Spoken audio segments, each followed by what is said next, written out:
Olá, tudo bem?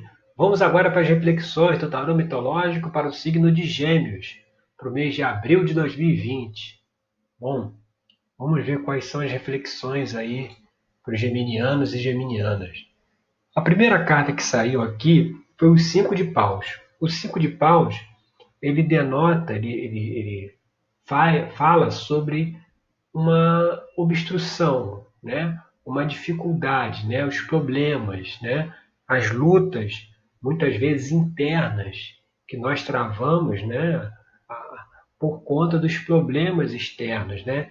Então mostra uma certa situação de dificuldade, até de paralisia por conta aí de problemas externos e de não ter a visão, né? O naipe de paus é ligado ao elemento fogo, que, que fala da imaginação, que fala da intuição, que fala das novas ideias, né?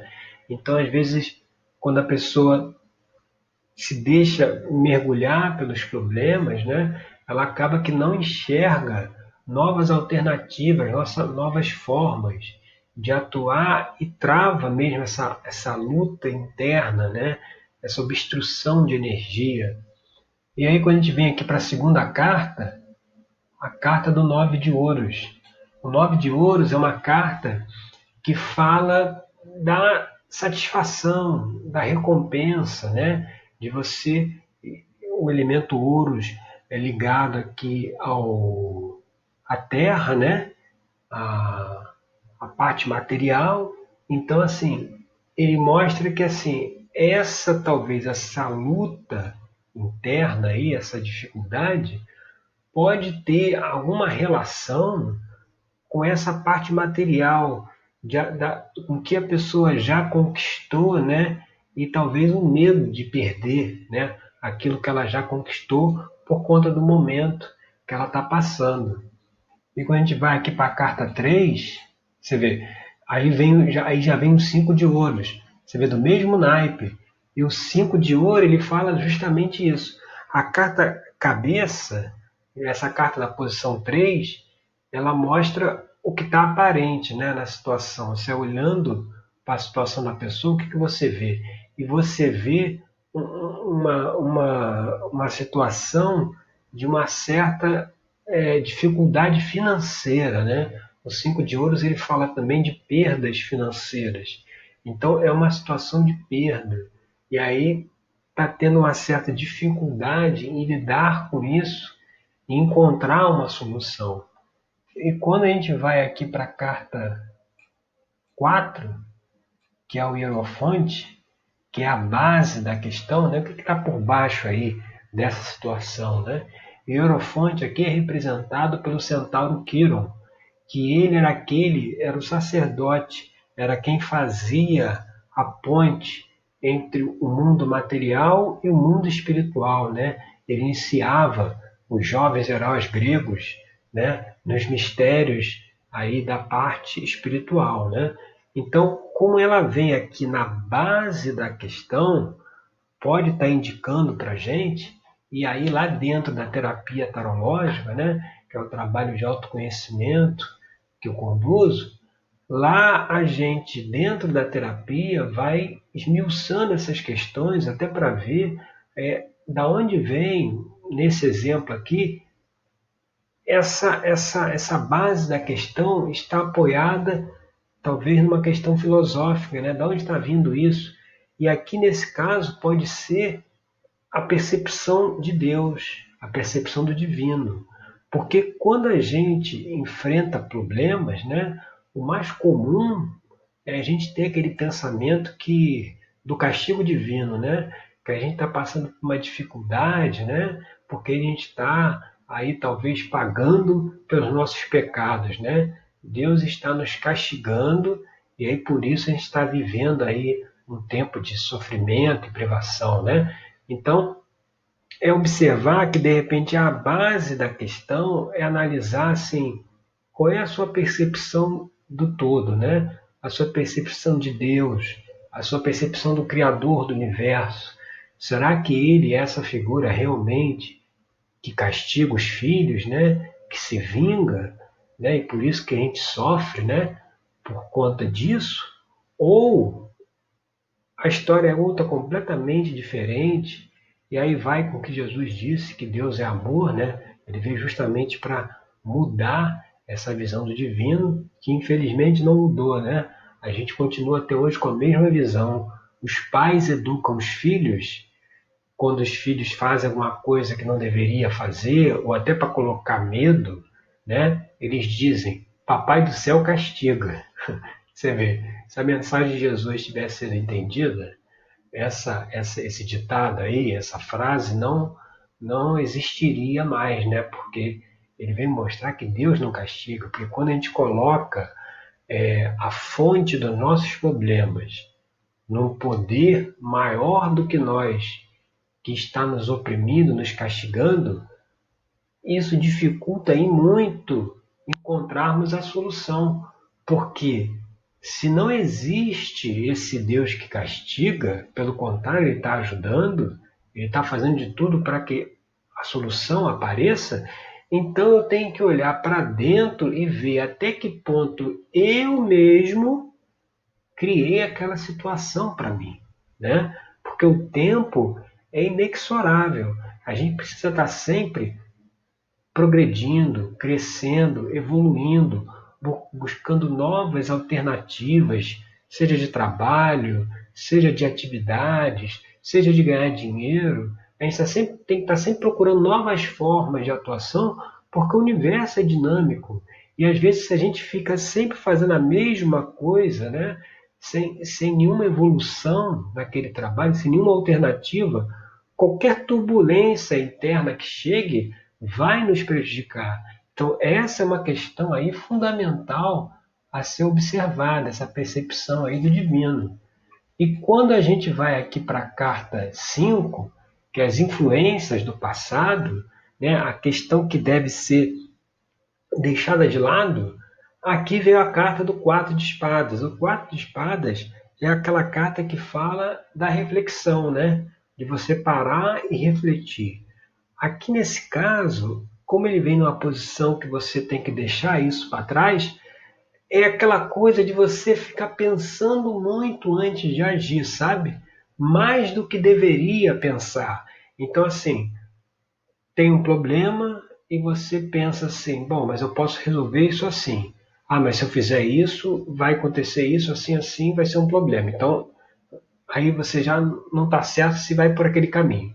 Aí você já pensa de novo: não, então acho que eu vou por esse caminho aqui. Ah, mas isso aqui eu não, pode acontecer, tem isso de positivo, isso de negativo, pode ser que não dê certo. Então eu vou tentar um outro caminho. Aí daqui a pouco tem 5 opções na mesa e a gente não age.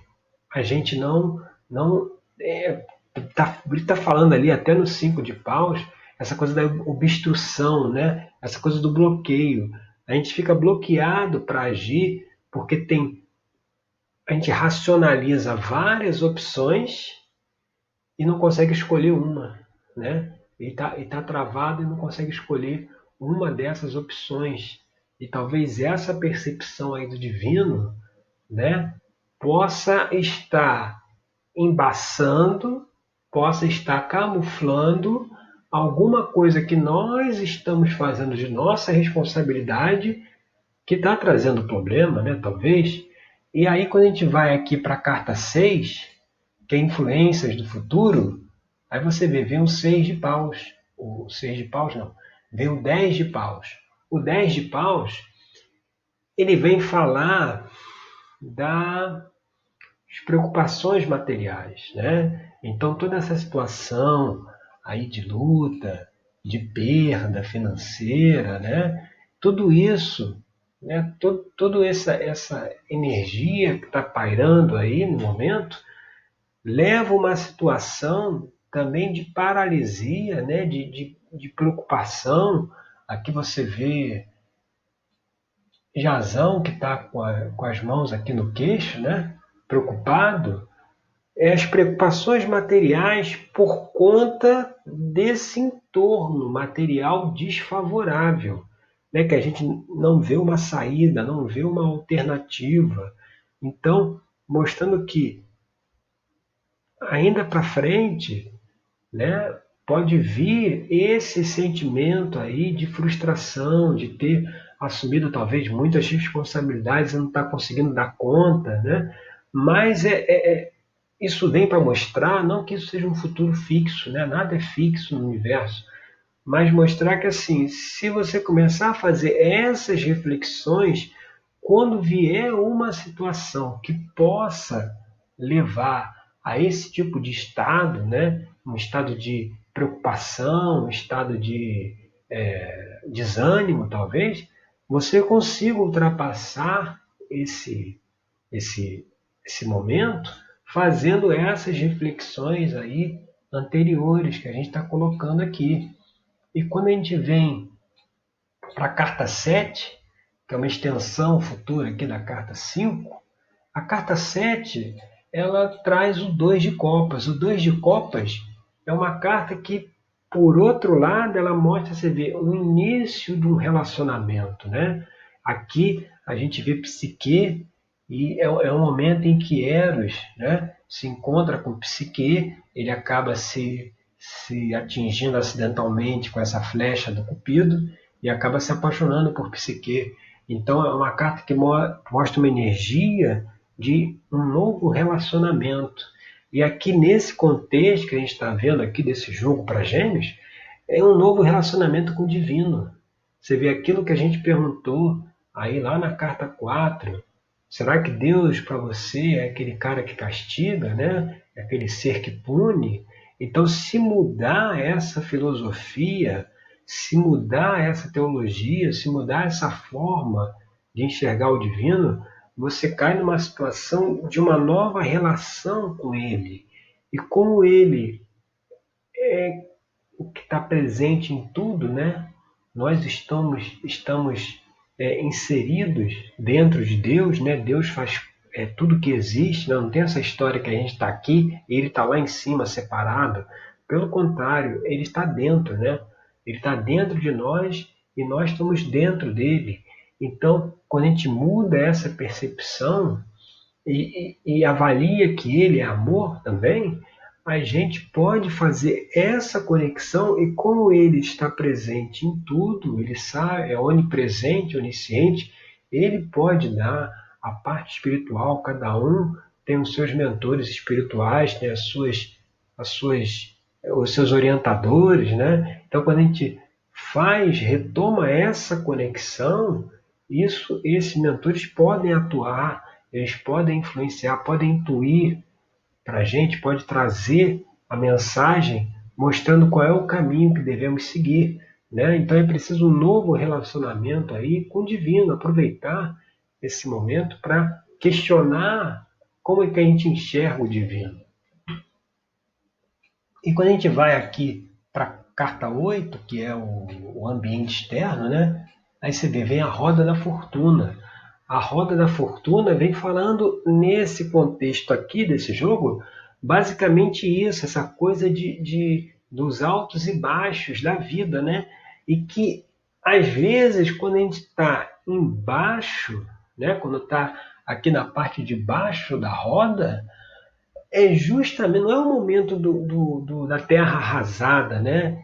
Que faliu, acabou tudo, não tem mais perspectiva nenhuma. Não, pelo contrário, esse é o momento em que a gente pode fazer uma reflexão, avaliar aquilo, o que a gente poderia ter feito antes para que hoje não estivéssemos nessa situação, a gente não tivesse à mercê das situações externas, né? O que a gente poderia ter feito para ter mais autonomia, para ter mais o poder na nossa mão. Então, quando a gente questiona isso, né? Quando se está por baixo, questiona, aí é que vem a solução, porque a gente descobre o que a gente fez que não deveria ter feito e de que forma a gente pode mudar isso, porque solução sempre tem, mas aí a gente precisa estar conectado com a espiritualidade, né? Com o divino, com esses mentores, com esses orientadores, que é justamente para eles mostrarem qual é o caminho que a gente deve seguir. Mas antes precisa ser feita essa meia-culpa da gente avaliar, né? O que a gente fez até aqui que nos trouxe, que nos deixou expostos nessa situação. E quando a gente vai aqui para a carta 9, olha que interessante. A esperanças e temores, né? A esperança aqui que vem é a carta da sacerdotisa. A sacerdotisa é a deusa Perséfone, né? Que é a esposa de Hades. Ela representa a intuição. A intuição, ela é um canal de relacionamento, é um canal de contato com a espiritualidade, com o divino, né? Se nós estamos dentro de Deus, Deus está dentro de nós, então ele está passando para a nossa consciência as orientações do que precisa ser feito. Isso vem via intuição. E essa intuição, você vê, a esperança está aí. É saber ouvir essa intuição que vai mostrar uma nova ideia, uma nova forma de lidar com a situação, mas antes é preciso fazer esse trabalho de casa, de se enxergar que não existe castigo divino, Deus não castiga, e avaliar o que a gente precisa mudar para conseguir superar essa dificuldade. E quando a gente vem aqui para a carta 10, seria uma situação futura, né? Assim como a situação futura, você vê, olha como é que está a energia, né? Olha como é que está a situação no entorno ali. Assim como a influência do futuro, na carta 6 veio o 10 de paus, né? Que é a carta das preocupações materiais. Na carta 10, que é a situação futura, vem o 9 de espadas. Aí já é aquela carta que fala do medo do futuro, né? Onde Orestes aqui está com as mãos nos ouvidos, com medo das 3 fúrias que estão apontando, cada uma 3 espadas para ele, mostrando que muitas vezes esse medo que a gente tem infundado de um futuro terra arrasada, né? Desesperador,